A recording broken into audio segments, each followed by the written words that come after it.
Hi Falk, Hi. Hi Rosabell. First of all, can you introduce your characters and what were the challenges for each one of you playing them? Ladies first. Oh, how kind. Yeah, right. It's the one time as if where... you're being altruistic here. I play two characters who are twin sisters. I think one of the big challenges was like I didn't really have so much time before to prepare because I was working on something else, so I kind of just had to, like, on the first day they were like, so why don't you like walk a bit differently for one of them and like talk a bit differently, and I was like, yeah, that's true, I should like make them different. And I was like, oh yeah, I should try to make them different. And then yeah, I think that like kind of trying to make them seem like different people, I don't know how well it worked out, but like yeah, that was my challenge.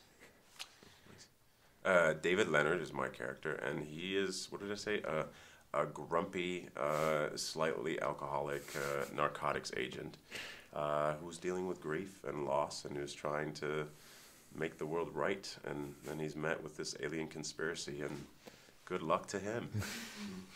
Yeah.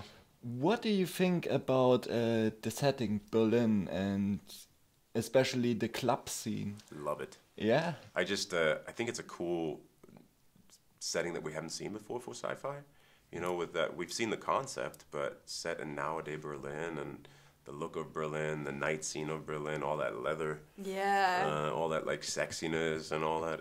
I thought it was great. Yeah, I thought it was funny because when I saw like the scenes that they were doing in the club scenes and the costumes, I was like, yeah, right. Like that is so extra. That is not what it's like. And then I went out, I was like, oh, it's like being on set, literally. Fun fact, my original suggestion was to show up in leather. I was going to be a leather daddy in my undercover.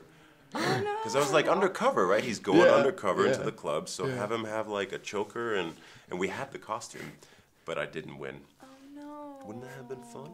You should have showed up today like that for That's us. a great idea, yeah. Tonight for the after party. Tonight, yes. Get that choker on. Get that choker on. I also found the interesting idea of an alien invasion with drugs. Yeah. Was this the element that attracted you to the script, or was it the whole story? Yeah, anytime there's drugs involved, I'm like, I can take drugs. Sorry. No, I think it makes it really interesting. I thought the idea of using a party drug, to sneakily prepare the bodies for the aliens to take as hosts, I thought that was really cool. And a drug that you put in your eyes, I thought that was really special. And she said this earlier in another interview, but it's a really nice metaphor for connectivity. Like, are we connected? Because this drug is supposedly connecting all the aliens as one. And, you know, we got the cell phones now that kind of like are a drug. This is all her. I'm just ripping off her brilliance. Go ahead. You know, that just kind of like makes you zombie out and like connect to everything and everyone. But at the same time, is it good or is it just keeping you from real life? So. Yeah. What he said. Sorry. No, it's great. And also the special effects, and can you talk to me a little bit? I saw the second episode, especially with this claws. Can you talk how does it prepare with these? How do you claw act? Yeah. I think that was, I won't say hard. It was a challenge because no one really knew what it was going to look like. Like, there were some drawings, but I don't think even the people, like, I think everyone was kind of like, oh, okay, we'll see what happens. And there was, like, so much work went into it that I didn't realize was going into it, because then when I saw it, I was like, oh, that's why I had, like, the dots on my hands, because then I was going to have claws. Like, a lot of things made sense afterwards. But, What did you think before? Were you like, all right, it's a cool look. I knew I was going to have, like, some form of, like, claws, but I don't, like... Yeah, even like the transformation or like every time I do this scream, I didn't really know. I was like, okay, something's gonna happen. Luckily, it's not just gonna be this like face like doing a weird scream. And then it does make sense when you see it with the special effects. But I think that was kind of, it was like a lot of like, okay, whatever, like I trust you, so my hand goes in that position, it'll look good, okay. And then when I watched it, I was like, oh yeah, that looks sick. And like, yeah, even like the shape of the alien itself, like there were drawings, but it's hard to imagine, like in real life. And when I was doing it, it was just like a long green stick with like a ball at the end of it, and like that was what I was fighting against. That was hilarious. Yeah. So I think that was a pretty interesting challenge, but yeah, fun. And what's your connection with this genre, science fiction? Do you have any favorite sci-fi movies? Can you tell me a little bit about? Oh man, I remember really loving Stargate, the Roland Emmerich. Is it Roland Emmerich? Yeah. That was one I really, really enjoyed and loved. Other than that, I feel like I haven't watched too much sci-fi, to be really honest. Can you name some? What's your favorite?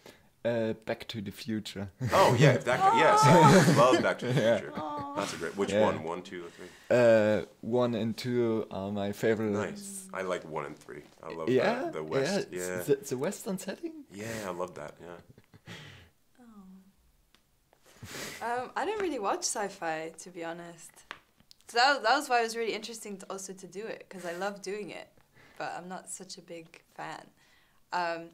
There was one interview like a while back where Alexander said that he really liked the Rocky Horror Picture Show, and I'm totally gonna steal that as my favorite sci-fi, because that film changed my life. I saw it like when I was 13. I was like, oh my god! Have you seen it live? I've been to screenings of it, where like people are interacting and like singing all the songs, but I've never actually been to the theater. Because it's really interactive. Yeah. Really the specific crowd that I was with wasn't very good. I saw it in New York, and they were a bit dubious. Like, some of the comments were really sexist. I was just like, that's not the point of this film. Like, yeah, but, yeah. So, what's your favorite film genre, and what have you watched lately on films and series? I saw Queen and Slim on Saturday, and it was fucking amazing. Which one? Yeah. Queen and Slim. I haven't seen it. Watch it. Yeah, it's very intense. Don't watch it if you're like in a bad mood, or if you're like, watch it when I'm here, so then I can be just neutralized. Yeah, it's like super intense, but it's really, really well shot, and like the acting is so good. Yeah. Favorite genre is probably fantasy. I loved Lord of the Rings. I love Game of Thrones. Oh. Yeah. I don't know why I wouldn't have said that about you. Huh? I don't know why. I thought you were more into like action. No, I got to, because I've done a lot of that. No, if I had a dream, I really wanted to be on the show. They're remaking Lord of the Rings right now. But yeah, I love being on horses, having a sword in my hand, and dying heroically. No, but and what have I watched recently? I watched Fleabag. Yeah.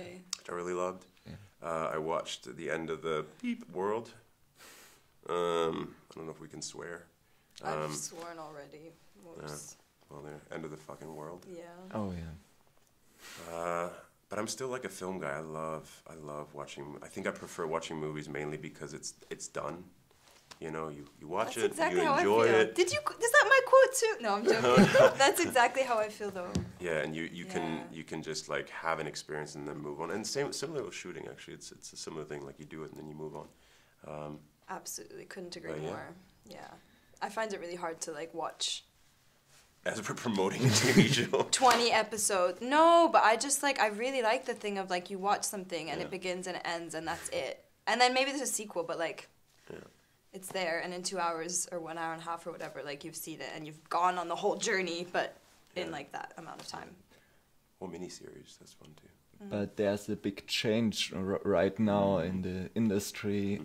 Some people think the cinema we know will die. No. What do you think about that? I think that I think this is always cyclical.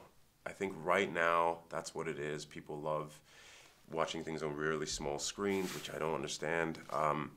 people want to binge. You know, I think it goes to your brilliant statement about the social media. It's just like people want to be stimulated. Yeah, and it's like this consumption that's like really passive sometimes. And I don't think I really understand why people do that. Sometimes like you've had a really intense day and you need to like switch off and you want something that's just gonna like. We're dealing with a lot of shit that you can watch like and not really engage actively. Like I get it.